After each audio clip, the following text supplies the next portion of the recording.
and welcome back to the Undercurrent Stories podcast, where we dive deep into hidden depths of our world, one fascinating guest at a time. So we're back after I think it's about a 4-week summer break. So it's really good to be back with some great episodes coming up. And our latest release, is with Dr. Colin Fisher. Now, Dr. Colin Fisher is author of the forthcoming book, The Collective Edge, Unlocking the Secret Power of Groups. Colin's journey is a fascinating one, starting out as a professional jazz trumpet player before becoming a leading scholar in organisational behaviour. His research digs into the dynamics of how groups and teams really work, why they so often succeed or fail, and what leaders can do to harness their true potential. We talk about everything from sports and music to corporate life and family dynamics, exploring why some teams thrive while others stumble, the balance between individual ego and collective success, and even how AI and remote work are reshaping collaboration today. Whether you're a leader, a team member, or just curious about why groups behave the way they do, this conversation is packed with insights you won't want to miss. So sit back and enjoy my conversation with Dr. Colin Fisher.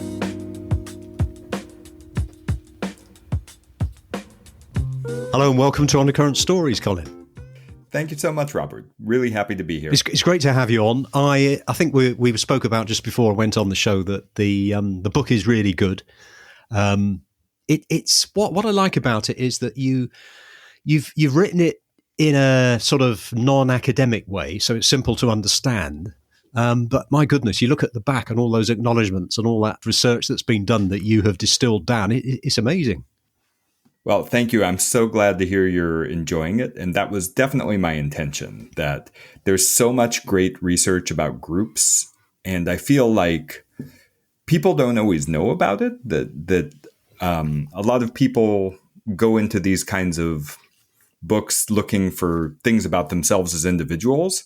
And all this great research about groups has sort of been cast to the side. And what I was hoping to do is to, just as you say, to make it more accessible, to make it more entertaining, and to introduce it to people. Yeah, and I think some of the mention about baseball and football and my hobby, music, Rolling Stones, sort of brought it to life with those examples. And while we're talking about music, I know you're obviously with your academic career, that's a big part of your life, but you also perform jazz and you can be found performing jazz around London. Yeah, it's been really fun to have moved. I moved to London about 10 years ago, and I actually hadn't been playing a lot of music for the 10 years prior to that. So I should probably back up and start from the beginning, so I got into organizational behavior through a sort of unusual route, which was by being a professional jazz trumpet player. And after I graduated from conservatory, I did what a lot of people did in my position, which was move down to New York. So if you were in Boston and you were studying jazz, a lot of us try and go down to New York and see if we can hack it and make it in New York, quote unquote. And while I was there, I did a master's degree where I was sort of allowed to make up my own degree, and I studied improvisation across different art forms. As I was working on my thesis, I stumbled on this work about the social psychology of creativity. And there was this author that kept coming up whose last name was Amabile. And so I got really interested in this idea of studying the psychology of creativity. I looked her up, and it turned out she taught at Harvard Business School in a field called organizational behavior. And I thought, hey, this is pretty cool. And I proposed to study how teams can improvise creatively for my PhD. And I applied to work with her, and they thought that was a good idea. So I ended up working with her. But music has, stayed with me throughout that time. I kept playing professionally through about half of grad school. And then, my kids were born and I had to get a job as a professor. So it kind of fell by the wayside when they were young. But it's been great to get back into it here in London. I go to jam sessions. I'm playing with a couple of groups, and it's been a really welcoming scene here. I grew up in the Seattle area until I was 18, and then moved out to Boston for college, or uni, as we say here. And then I stayed there. I have went to grad school there. I said, after a few years in New York, moved back, got my first job there. I was professor at Boston University before. So I was in Boston longer than I was in Seattle. Now, I'm probably about 3/4 of the way through the book, and I've been making notes and doing some research. And I'm not even going to look at my notes because it's still in my head. So forgive me if I get some of the terminology wrong. But in terms of the dynamics of groups, what is the difference between, should we say, a group and a team, first of all? So a lot of people will talk about teams being different from groups by having a shared purpose and interdependence among all members, so that what you do affects me. And that a group, that wouldn't necessarily be true. You could do your work and it wouldn't have anything to do with my work. Now, I actually don't think it's that helpful to think of a strict categorization of groups and teams. And then in the book, I say there's a continuum between, totally independent people that are members of groups. So things are like social categories, like your like a political party, or like your race or your age group. Those are merely categories. They're a little bit groupy, as I say in the book, but they're not all that groupy. All the way to truly interdependent teams like we see in bands like the Rolling Stones, or in sports teams, especially sports like basketball or football, where there's a lot of interdependence. And so that continuum I call a continuum of groupiness. And the reason I had to make up a word like groupiness is because in the research literature, we use a really horrible word to describe this, which is entitativity. So the entitativity of a group is the degree to which we see it as a group, and that there's a number of factors that predict that. But that the important thing I think to keep in mind is that if we're trying to get really important work done, if we're trying to change the world, if we're trying to have a really strong family unit, if we're trying to just have a better time in our work meetings, it's better for us to have groupier groups. And the groupiest groups are called teams. So that's very clear. One thing that comes out, and this isn't necessarily, the way this podcast works, we probably down to me, it's not always chronological. So forgive me if it's not chronological. But one of the things that came to mind while I was reading the book was this business between the individual ego and the cohesive team or group. And I think back a long time ago. I mean, you're obviously now familiar with English football. And I remember going back a long time, Manchester United have been a very, very successful team over the years. Yes, they've had their ups and downs and all the rest of it. But I remember going back to the late 1960s, there was a footballer called Georgie Best. And Georgie Best took the ball on his own. You could say he was an ego, and it was all down to him. And yet the team was still doing really, really well and really cohesive. So there's a bit of a dichotomy, isn't there, between the self person and the ego and the team. Could you just elaborate on that, please? Yeah, I mean, I think the thing that makes groups so interesting and so difficult is that there is this tension you're talking about, that there's always a tension between collective needs and collective goals and the needs and goals of the individuals. And that, it's really easy to see in something like our work teams, where it's in our organization's interest for us to give as much as we're willing to give to the organization for the least amount of compensation possible, right? That's what the organization would want. And it's in the individual's interest to try and get as many of their individual goals accomplished as they can, even sometimes if those come at the expense of collective goals. And so this tension, this dance between individual and collective is always going on.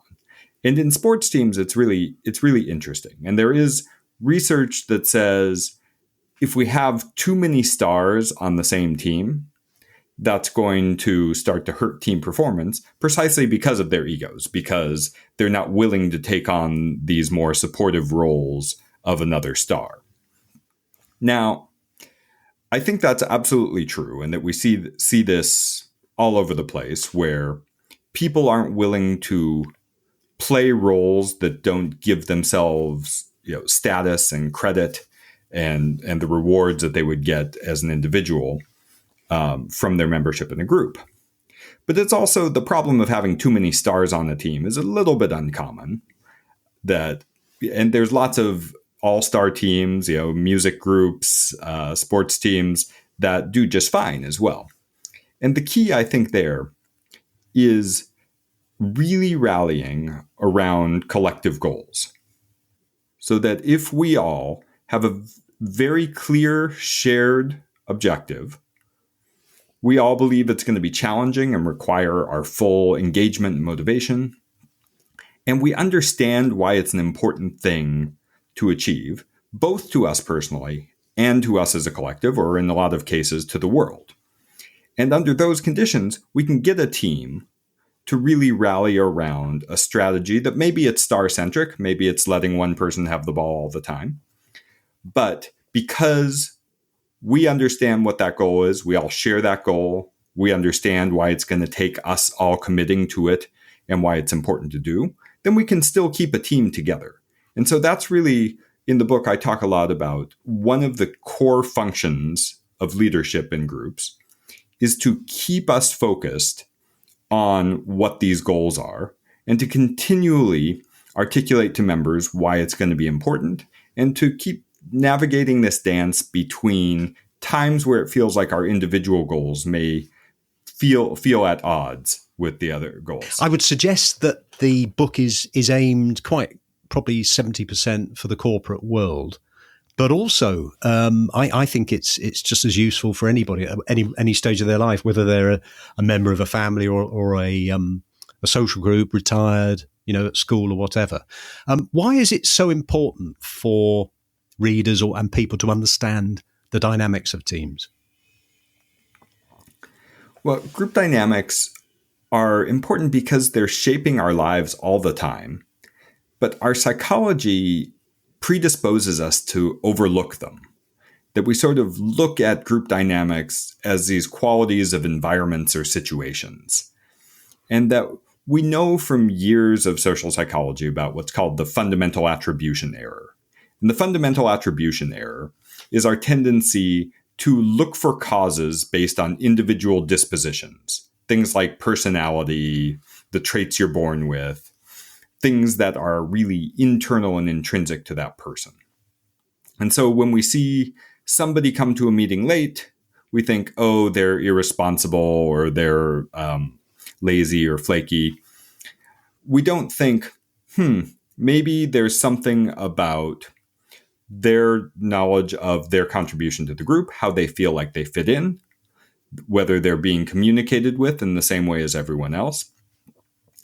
And so we tend to overlook these factors that come from things like the norms of the groups we're in. And we're seeing that a lot, I think, in the realm of politics, that in misinformation and these social media echo chambers, that what's normal for us is determined by our membership in groups.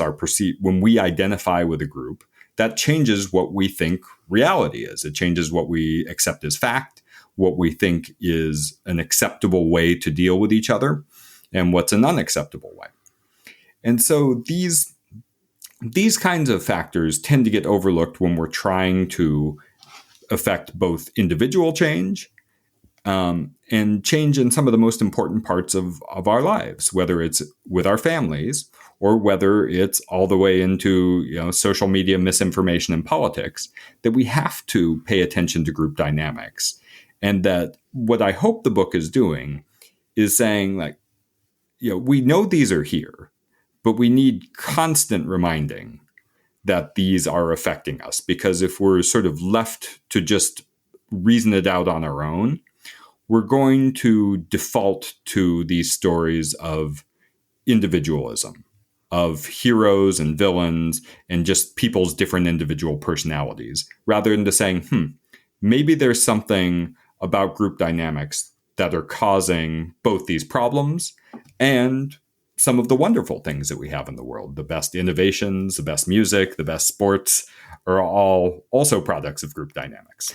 Very well put. And I guess that's something that some people who, I wouldn't say they've got a better IQ, but I guess some people earlier in their careers say they get that, don't they? And I know for a fact, just speaking from my own experience, I know that, I learned some things later in life. But when I was running a particular team, we had a sales team. And one of the guys was a fantastic salesman, but terrible to sort of turn on time for stock takes and all the rest of it. And he was difficult to manage. And I went on as long as I could, knowing that if I could manage him as well as I could, I would get the benefit for the company in terms of reward. But it was a challenge. And I also remember working in a team where people were probably more the same, perhaps a bit more like me. It became slight. I'm not saying I'm bland, but the results became a little bit average, because we didn't have that sort of cross section of diverse characters. And I think that's what you were saying. I think if you're early in their career, if you can understand people read your book, which obviously has got it all in, or they understand it and go to a lecture or a course about that sort of thing, I think it would really help them. Yeah, I hope this really helps people to do things both early in their career and late. I mean, it's funny when you teach about teams and team leadership, and I've taught this to different levels, like to undergraduate students all the way to executives, and that executives, I don't have to spend any time convincing them that this is important and that this is one of the hardest parts of their job, to get a group of other people to really cooperate and work together. That's the hard part of leadership. Whereas with undergraduates, they're often thinking it's all these technical things that I've got to learn finance, I've got to learn accounting, and I've got to develop all these technical skills. And of course, that's true. But that the really rare and valuable skills are these skills to understand how to help people work together. And that, as you say, it's really easy to overlook these things. If you're in a team that doesn't have a lot of diverse perspectives and knowledge and skills, it's very easy to overlook that. And it feels really good. It seems like a productive team when we agree about everything. We get together and we're like, oh, yes, we make decisions very quickly because we all agree and we all think the same thing. And that can feel really good and productive. And it really takes stepping back from that for a second to think, wait a minute, maybe that's not such a good thing, and that eventually we're going to fall behind if we continue to operate that way. When you're working with executives, can you think of any instances or any examples where the work that you did is a great example? In other words, the result of it was a great example, and you saw change in the organization? So it's funny. One of the studies that my colleague Ruth Wagaman did was of top management teams. And she worked with all these different top management teams. I think there were 111 of them. And it started with a really simple question. How many people are on your top management team? And they asked this to every different member of the team. Of those top management teams, 111 of them, only 7% agreed on how many people were on the team. 93% of those teams disagreed, and everyone said there's a different number of people on the team. Now, the lesson from this is actually that we're collaborating with these groups and teams, and we think we know who we're supposed to be working with. But often we have different perceptions of that. And so the change that I would say we see is just seeing what really was sort of a loose group acting more like a team and saying, what is our job? And that for each top management team, they may answer that question differently. But to then redefine, this is our remit. Here are the people who are involved in that. And then to be able to start having productive discussions. And so the change really is watching an organization go from, meetings that go out because the executive assistant asks everyone what they want on the agenda, and then the agenda is determined by the order in which people email the executive assistant back topics, versus a top management team that has clearly thought, here's what we're here to do, here are the people that we need to do it, and then to have meetings on that basis. And so I would say that the biggest changes are often changes in structure and changes in clarifying the purpose for teams. And if I were to guess for any team across the board where we're going to affect change, is on clarifying their purpose, because everyone thinks their purpose is clear, and there almost always are misunderstandings within the team about what that purpose is, and clarifying who's supposed to be on the team. And have you seen that? Have you seen that happen in action? Yeah, absolutely. So, I mean, I think in the book I referenced the Aeromexico, yes, where they really changed the how they were communicating to the top management team. So it used to be 20 people were CC'd on these messages, and it wasn't clear who was really on the team and who wasn't. To a situation where every communication shows who's on the team, who's supposed to be there, and that in the meetings you're talking about who, why you're here. What is it that we're hoping you're going to bring? Why is it that you're in this particular meeting, and that what we're trying to achieve? So I've definitely seen those kinds of things change. There was another organization that I worked with a lot about the way in which they were looking at their culture of helping. So how they were helping one another. And what they found was that leaders were in this position where most of their job was helping out teams. So they would go, they would coach, they would offer help and advice. And they sort of realized that there had not been any training that they were offering people in how to do this. And so as a result of the work that we were doing with them, they created this handbook that sort of was helping to train new leaders. Here's how you think about helping teams. And one of the biggest secrets was to just go in and ask questions and listen more, not to go in and start immediately asking advice and assume you know what's wrong. But those kinds of things can make a huge difference. And that what I hope people get from thinking about the book, from reading the book, from thinking about group dynamics from thinking about group dynamics more deeply, is that these are not things that are rocket science. That most of the things in the book are not things that you've never thought of doing before, but that they're things that, because they're in tension with our more individualistic mindset, that we're worried about what we're doing as individuals, quite naturally, that they're things that we forget, and that you need constant systems to remind yourself to do these things. And you need everybody to chip in and be part of providing the leadership that these groups need. Yes, it certainly forms a good reminder. And one of the interesting parts of the book that I read was the research that had been done into what is the optimum number of people in a team. And then coupled with that was that bit, and I can't remember the word. There is a word, and you'll no doubt tell me, for the amount of relationships within that team. So in other words, 2 people, there's 1 relationship. For 3 people, there are 2 relationships, 3 relationships, etc. And it goes right up to when you've got, I think, 10 people, and there's like 120 different, and there's a word for that, I believe. Yeah.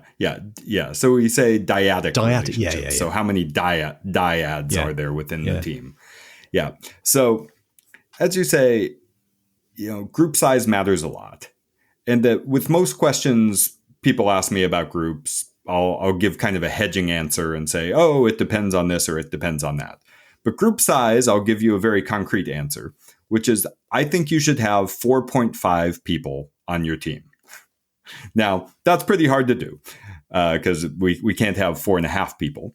But having 4 or 5 people maximizes 2 things that we care about on teams. Now, as you're saying, the number of dyadic relationships is basically the number of other people we have to keep track of, and also who everyone else on the team has to keep track of.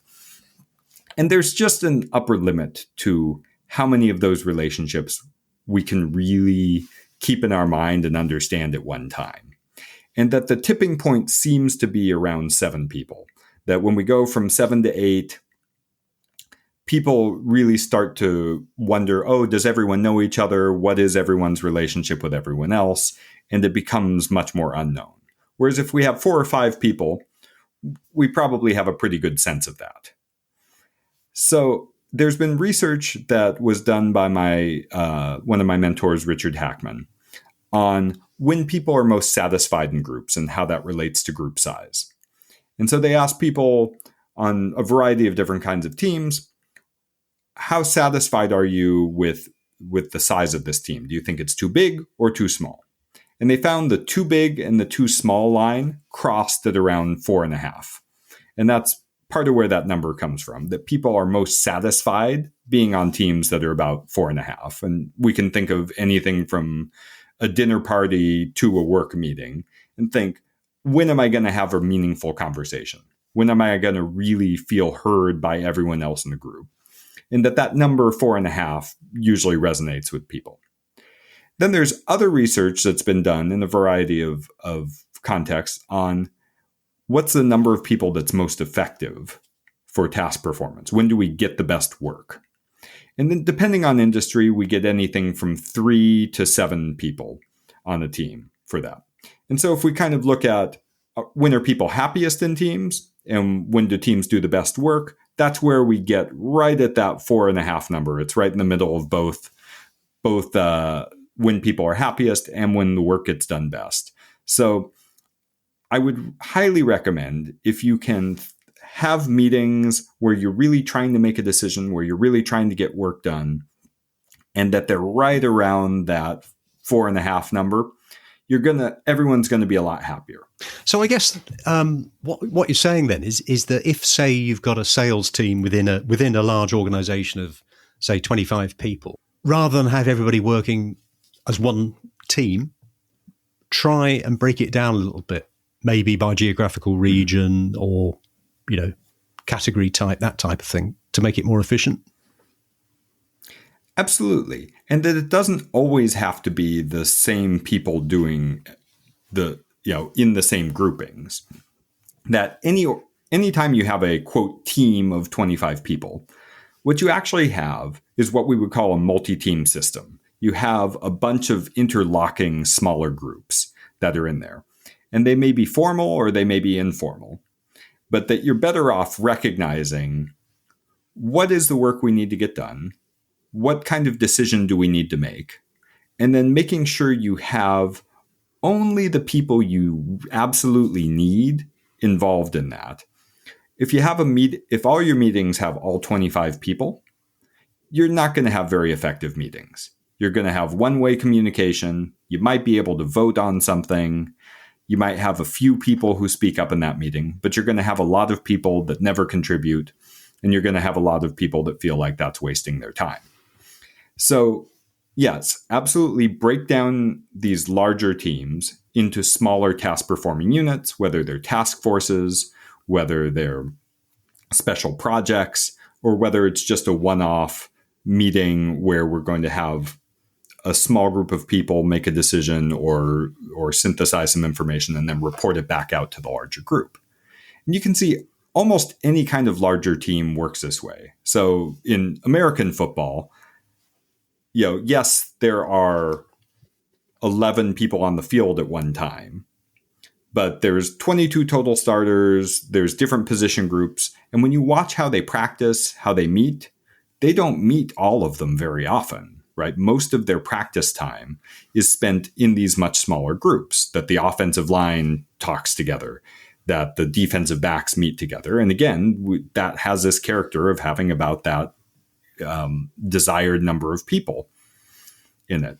Whereas sports where there are fewer people involved at one time, like basketball or ice hockey, there they can operate as a single performing unit much more of the time.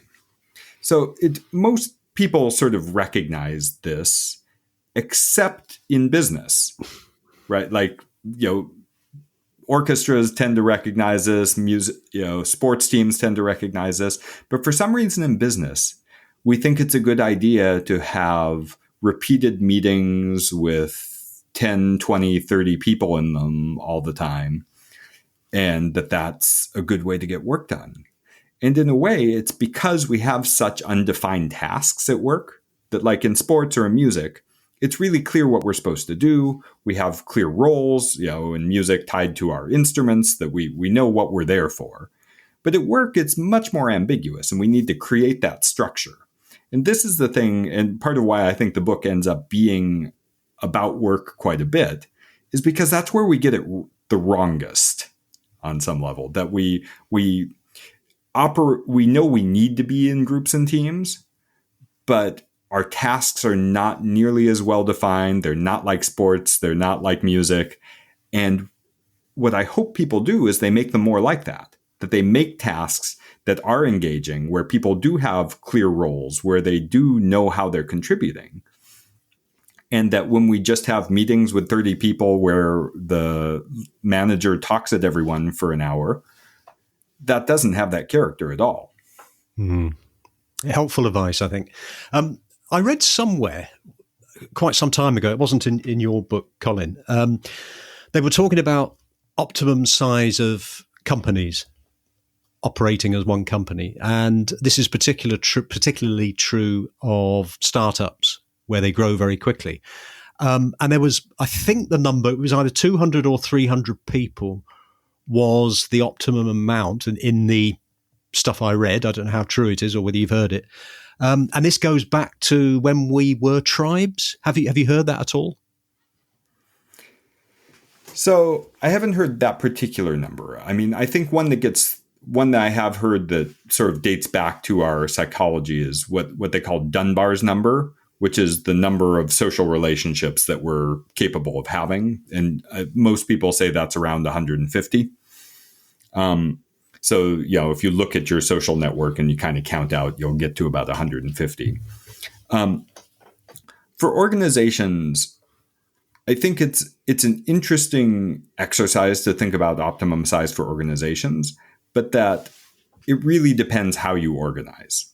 Some organizations are very tight couplings of different groups, and some are much looser, right? Some are much more decentralized, in that we can have a whole bunch of almost independent teams operating in different ways.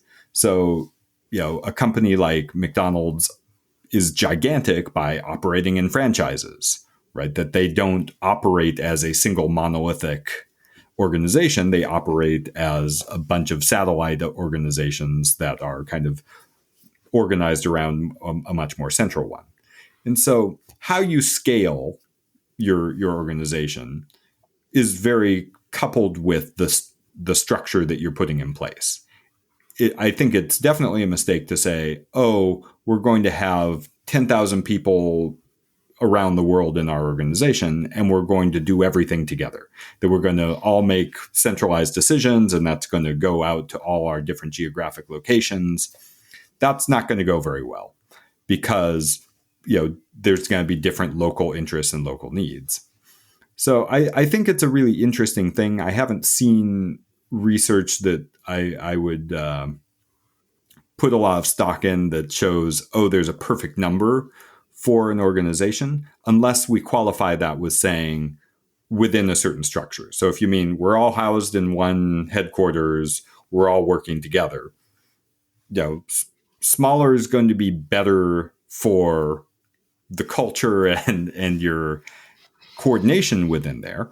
But then that's going to constrain how big your market share can get, right? So that we're facing the same trade-off that we always are, which is to keep growing all the time, which I think all startups and businesses are told to do. We need to add more capability. Usually that means adding more people.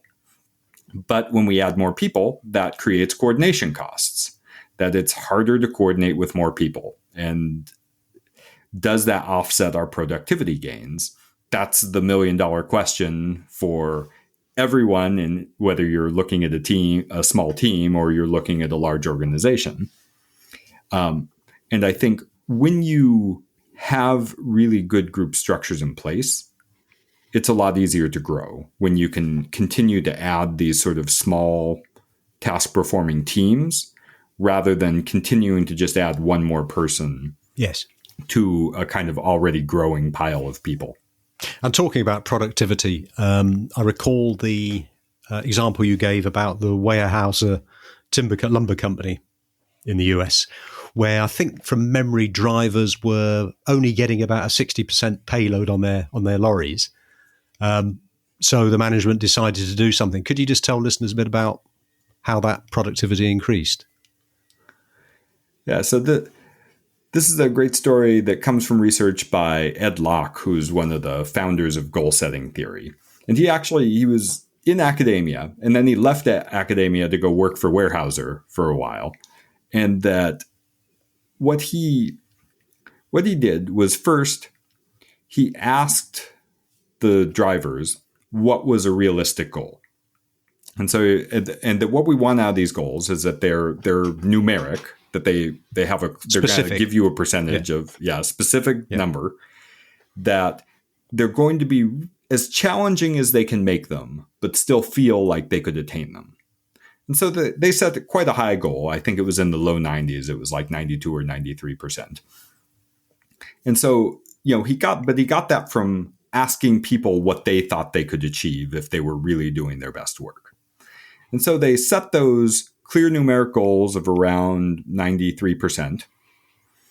And they saw an immediate change in how much was these lorries were being loaded with, where they got very close to the goal quite quickly. They got into the upper 80s, I think, within a few weeks. And then they were, almost hitting the goal pretty much all the time, which is basically what you want. You want a goal that's hard, where you're not achieving it all the time, but it's still, sometimes you can get there. So this was a huge success story for really just taking the research and applying it. And the research was saying, go out and ask people what do you think the best you can do is, set that as a goal, and reward them based on achieving that goal. Great story. Yeah. No, it's a classic one of my favorites from this research. What are your feelings on groupthink? I mean, in my career, I remember going into meetings and you're perhaps not 100% enthusiastic, but you go along with the majority. Somebody perhaps has got a loud voice, and you go along with that. And so I guess you're involved in groupthink. So you're not necessarily making the best objective decision for the company going forward. How can you counter that? What are your thoughts on that? So groupthink, it's not something that is or is not happening, right? That there's always conformity pressure in groups. There's always this tension between, am I going to express every point of difference, every little detail where I deviate from what other members think? Or am I going to go along to get along sometimes? And that, of course, we can't constantly hash out every tiny difference of opinion in a group. Otherwise, we'd never do anything. So there's always some give and take and some compromise in a group.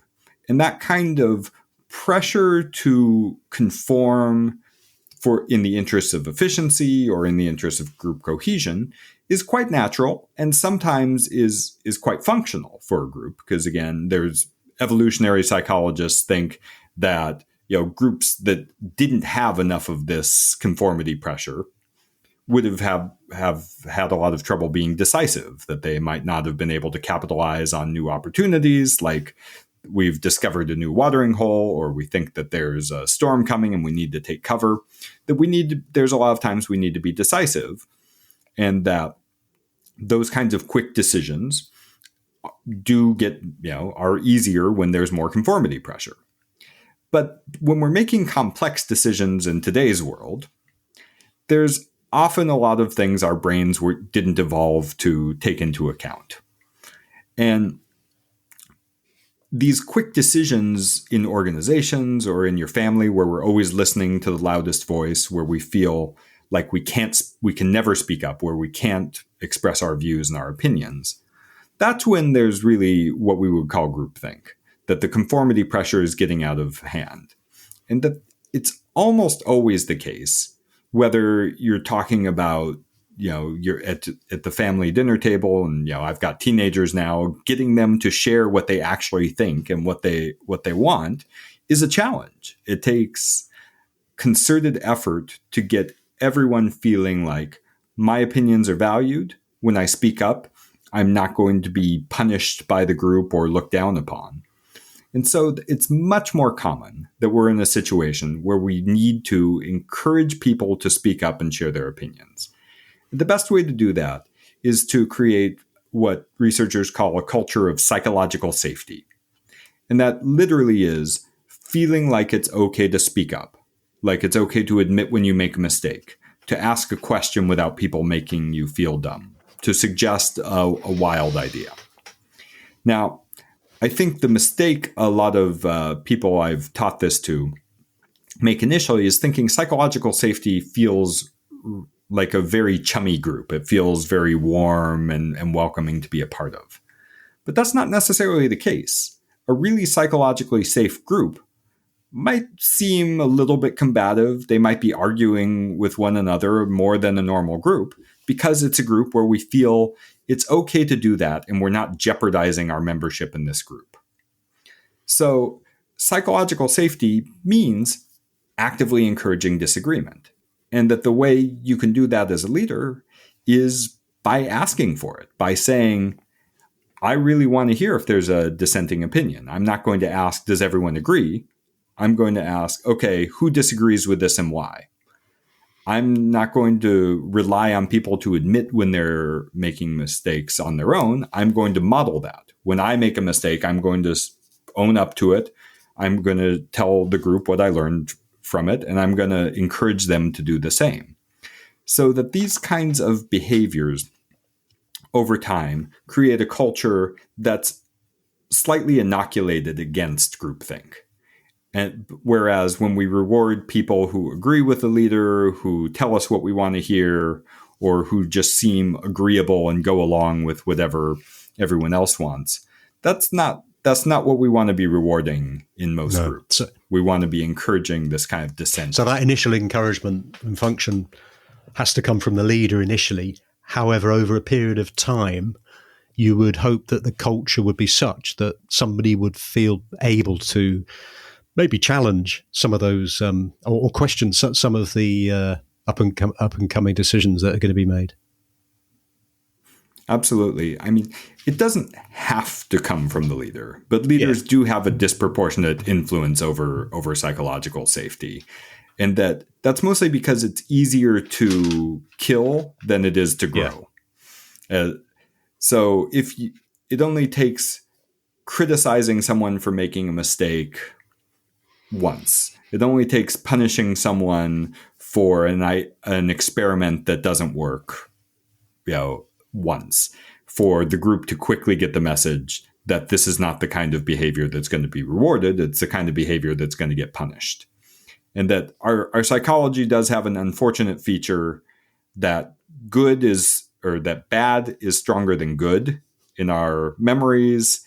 And so that when something bad happens, like we feel criticized, we feel punished, we feel threatened, that has a 4 or 5 times stronger effect on our memories than the equivalent good thing. And so if you're a leader and you make people feel bad once, you're going to have to make them feel good 4 or 5 times again before you even get back up to that same baseline. And so leaders are very powerful in this, but unfortunately, they're often powerful because of the ways they're harming psychological safety rather than the ways that they are fostering it. And that reminded me, and I have to say this quote because I love this quotation that was in your book. We as people sort of have Paleolithic emotions, medieval institutions, and godlike technology. No wonder it's a challenge. Yeah, absolutely. Yeah, I can't take credit for that quote. That's E.O. Wilson originally said that.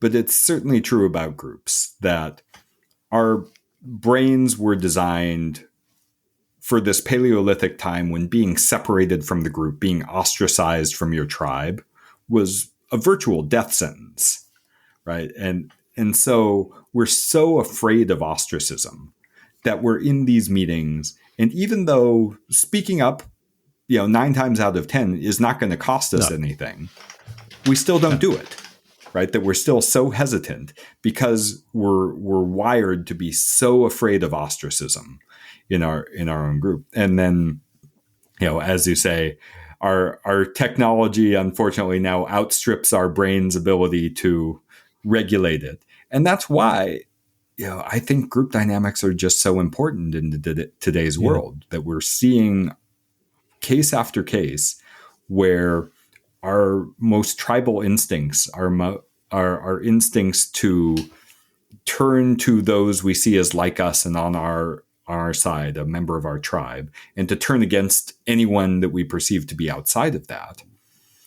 And we can see how it's ripping the world apart. Yes, and in an ever-increasing polarized society, social media and all the rest of it. Yeah. And it's funny how, polarization has been around forever. Yeah. That like polarization as a phenomenon is not new.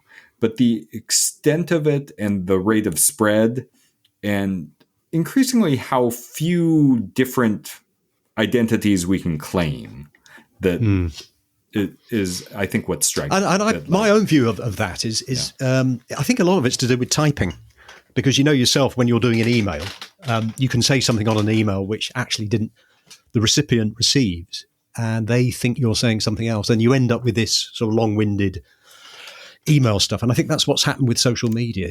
There's not that ability. It's one-dimensional. There's not an ability to talk to somebody or see somebody and explain exactly what you're saying. Yeah, absolutely. That virtual communication of all kinds is less rich than face-to-face communication. That, again, going back to our Paleolithic brains, we evolved to be able to understand other humans that were close to us. These technologically mediated communication, we just don't pick up as much from it. That when we're face-to-face, we can read body language, that we're reading all kinds of cues that we're not even aware that we're reading. And so we know a lot more about the person's intentions toward us. Whereas, as you say, in email, we know less, we know a little more in a phone call, we know a little more than that in a video call, but we're still losing something. And that part of the danger here is not just whether we're receiving the messages and misinterpreting them, but that there's a phenomenon that we call psychological distance that happens when we're not face-to-face. So physically, the farther we are apart, and there's some other ways we can get psychologically distant as well, but that being physically distant, seeing someone over a computer, we see them in more abstract terms. And what that means is that we see them a little more like an object and a little less like another human being. And that seeing people more like an object allows us to treat them sometimes just a little worse and sometimes quite a bit worse. Whereas when we're really confronted with another person who we feel psychologically close to, we see their emotions, we see the impact on their humanity, we're less prone to mistreat them. And there's actually research that shows dehumanization, so our propensity to treat other people like objects, is something that we have to turn on in our brain. So our default is to treat other people as other humans and to be pro-social towards them. But there's kind of a switch we can flip in our brain to override that allows us to mistreat other people, to treat them as if they're not human.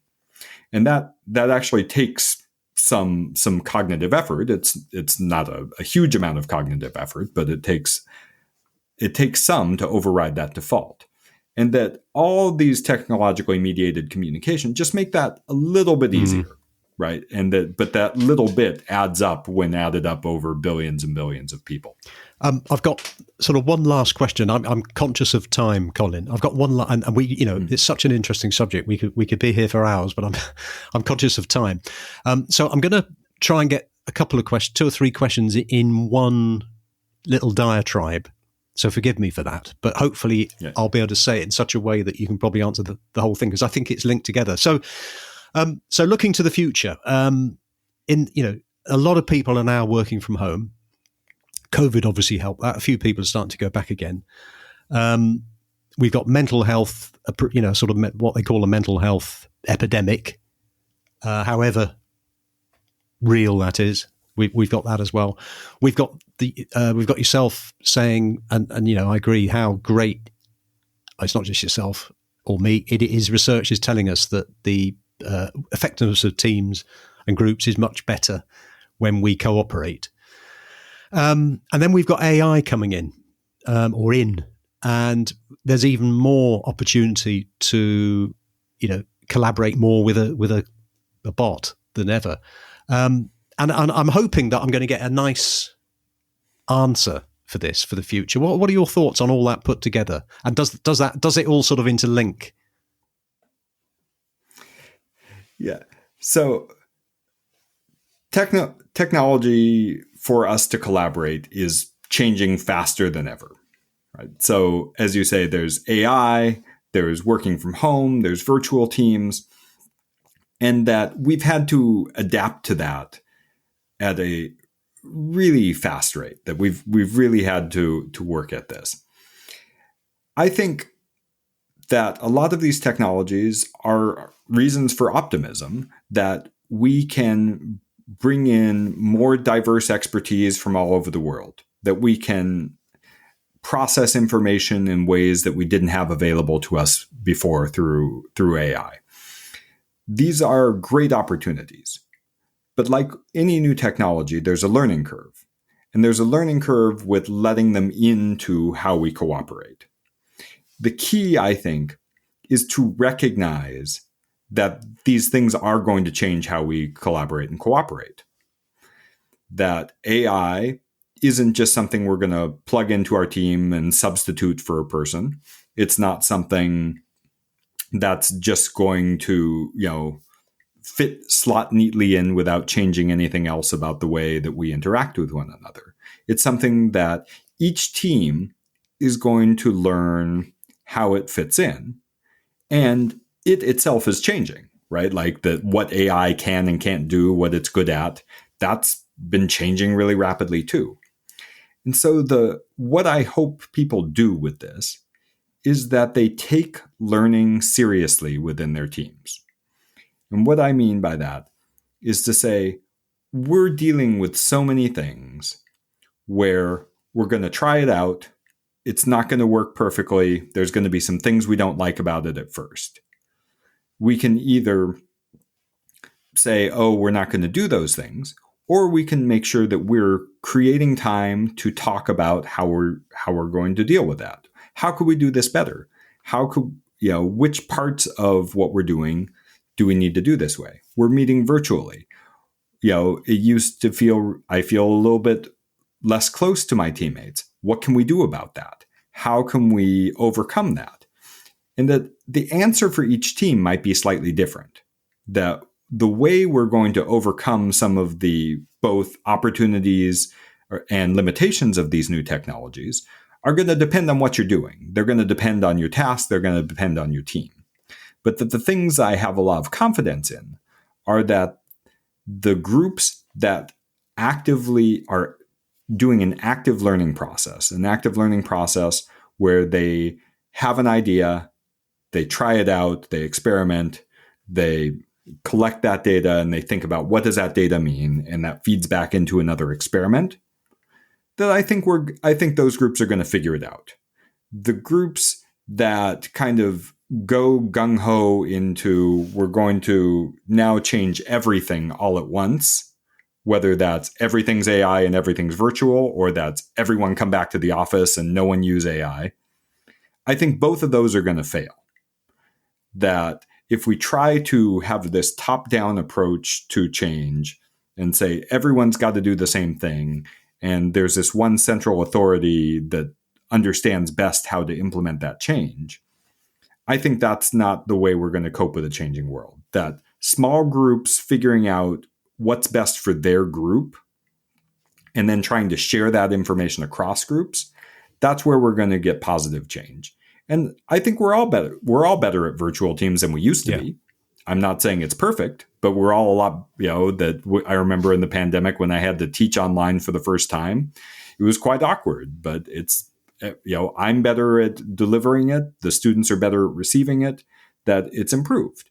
Now, have we lost something, and should we have a conversation about what it is we've lost and whether we have some ways to gain that back? Yes, absolutely, we should have that, and that conversation is going to be ongoing.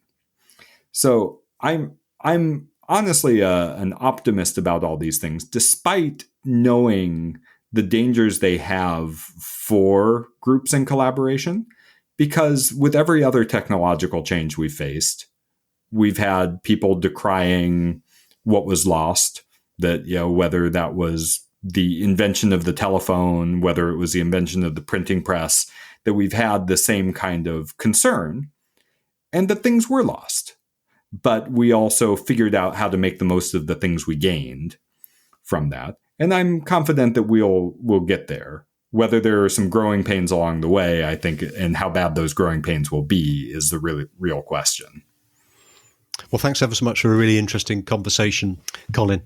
Thank you so much, It's been really fascinating. It's been interesting to learn more about group dynamics and, importantly, how the performance and effectiveness of groups, whether at work or in a social setting, can be improved. And I think that the book, like I say, if I'd had that at the start of my career or even mid-career, it would have sort of opened my eyes to what I probably already knew, but in such a way that I can actually make some changes a bit quicker. So thank you very much. My guest today has been Dr. Colin Fisher.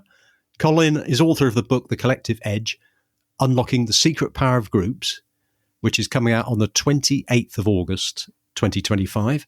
And you can find out more about Colin and the book on the links in the show notes. Thank you for coming on the show, Colin. Thank you so much for having me, Robert. It's been a pleasure.